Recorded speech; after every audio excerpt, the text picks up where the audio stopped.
제94회 한국사능력검정시험 고급 대망의 50번 문제 보겠습니다. 다음 취임사와 함께 출범한 정부 시기의 경제 상황에 대한 설명으로 옳은 것을 오늘 우리는 그렇게도 애타게 바라던 문민민주주의의 시대를 열기 위해 이 자리에 모였습니다. 저는 14대 대통령 취임에 즈음하여 새로운 조국 건설에 대한 시대적 소명을 온몸으로 느끼고 있습니다. 이제 민족 진운의 새봄이 열리고 있습니다. 우리에게 새로운 결단, 새로운 출발을 요구하고 있습니다. 저는 신한국 창조의 꿈을 가슴 깊이 품고 있습니다. 라고 나왔습니다. 사진도 딱 그분하고 참 닮았습니다. 예.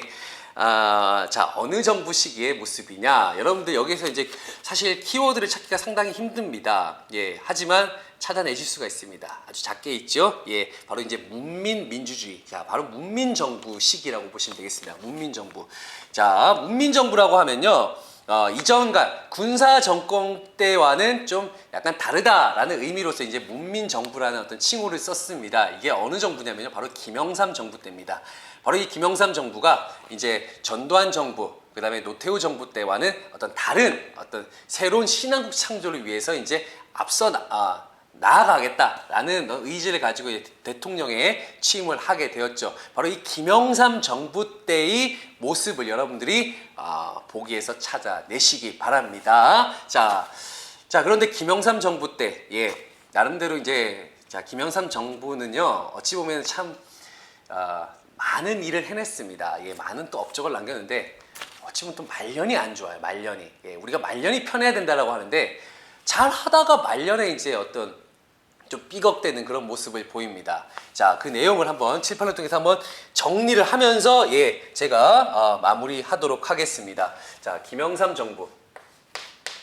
자, 김영삼 정부의 어떤 그런 업적들, 예, 가끔 보기로도 많이 나오거든요. 그러니까 정리를 좀 한번 하셔야 됩니다. 김영삼 정부 때, 자, 어떤 그 활동들이 있는가, 어떠한 또 업적들을 남겼을까요? 이 정부는. 자, 첫 번째는 이제 여러분들 잘 아시는 금융실명제, 예, 금융실명제입니다.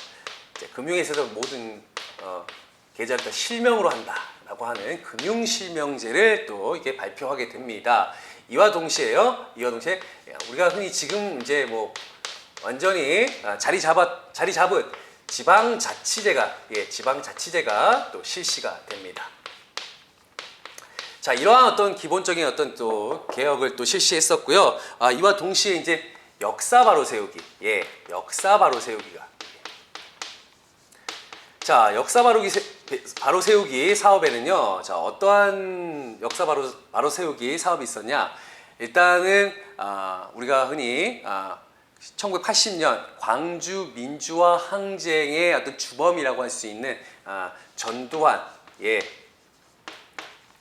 노태우 대통령을 구속을 합니다. 예, 구속을 시켜버리죠. 물론 뭐 1980년 그 광주 민주화 항쟁의 어떤 그 잔혹한 진압에 대한 어떤 처벌일 수도 있겠지만 또한 이제 또 각종 비자금들을 많이 조성했거든요.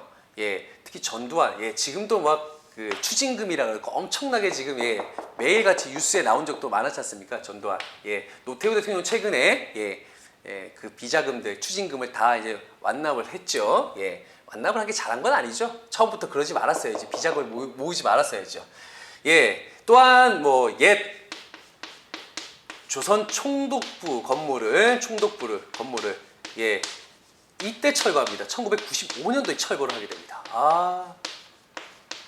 예, 참 총독부 건물이 참 오래도 있었죠. 예, 이게 이때 철거가 됩니다. 이게 어디 있었냐면요. 예, 경복궁 그 근정전 그 바로 그쪽 앞쪽에 이렇게 위치하고 있었습니다. 이거를 이제 이때서야 이제 철거를 하게 된다는 사실을 여러분들이 기억하시기 바랍니다. 자, 이외에도 이제 서방 선진국 경제회의였던 OECD를 가입하게 됩니다. 세계화, 국제화의 바람에 힘입어서 OECD 가입을 하게 됩니다. 이때 이제 우리나라 이제 국민 1인당 GDP가 이제 $10,000를 넘어섰거든요. 그러면서 이제 우리도 이제 세계 무역에 맞서서 이제 우리도 경쟁할 때가 되지 않았냐라고 하면서 이제 OECD도 가입하고 이제 뭐 세계화, 국제화 뭐 이런 어떤 방향으로 나아갑니다만은 세계 유수 언론에서는 이렇게 얘기를 하죠. 한국이 너무 샴페인을 일찍 터뜨리지 않았냐라고 합니다. 자, 맞습니다. 너무 샴페인을 일찍 터뜨린 나머지 우리가 이제 그 안에 있는 어떤 부실한 것들을 찾아내지 못한 거죠. 뭐가 있었냐면요. 뭐 금융기관의 부실이라든지 어떤 대기업들의 어떤 방만한 운영 같은 것들이 이제 계속해서 쌓이면서 결국은 외환 위기를 맞게 됩니다. 자, 그러면서 이제 IMF의 어떤 구제 금융을 받게 되는 그런 모습으로 나아가고 있습니다. 바로 그게 이제 김영삼 정부 때의 모습이라고 보시면 되겠습니다. 잘 나가다가 말년에 이제 별로 이렇게 좋지 않게 결국 퇴임을 하셨던 분이 바로 이 김영삼 대통령이라고 보시면 됩니다. 자, 여러분들 그러면은 이제 보기에서 이제 이 김영삼 대통령, 김영삼 정부 때의 모습을 여러분들 찾아보시기 바랍니다. 자, 1번. 칠레와의 자유무역 협정이 체결되었다. 첫 번째 보기부터 어렵네요. 칠레와의 자유무역 협정은요. WTO 가입 이후에 이제 2004년도 노무현 정부 때의 모습이라고 보시면 되겠습니다. 자, 두 번째 2번. 2차 석유 파동으로 경제의 불황이 심화되었다. 2차 석유 파동이라고 한다면요. 언제냐면 이제 1978년도에 70년대 말에서 이제 80년대 초까지 이제 2차 석유 파동이 있었습니다. 뭐 최근에 이제 2000년대 중반쯤에 이제 뭐 3차 석유 파동이 일어난다라고 이제 했었는데 이제 그걸 아직까지 3차 석유 파동이라고 하진 않습니다만은 2차 석유 파동 때는 뭐 석유값이 엄청나게 뛰었다고 합니다. 3번.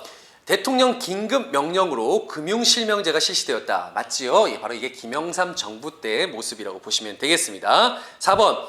처음으로 연간 수출액 100억 달러가 달성되었다. 자, 수출액 100억 달러 달성은요. 이게 1977년도의 모습입니다. 자, 여러분들 지금 우리나라의 연간 수출액이 얼마인 줄 아십니까? 1조 달러입니다. 1조 달러. 2014년도만 보더라도요. 무역 흑자만요. 경상수지 무역 흑자만 거의 한 500억 달러에 육박한다고 보시면 되겠습니다. 그렇기 때문에 100억 달러 수출은 훨씬 이전이라고 여러분들 보시면 되겠습니다. 자, 5번은요. 미국의 경제 원조를 바탕으로 300산업이 발달하였다. 자, 300산업이라고 한다면 이제 우리가 이제 가장 이제 소비재 산업 같은 거, 소비재 산업이라고 부르죠. 이제 설탕이라든지 아니면 밀가루라든지 아니면 하얀 면직물 같은 이런 300산업, 경제 원조를 받아야지만 이루어지는 산업입니다. 자, 이거는 이제 1950년대 어떤 이승만 정부 때의 어떤 그 산업의 모습이라고 보시면 되겠습니다. 자, 그래서요. 50번의 정답은요. 3번이 되겠습니다.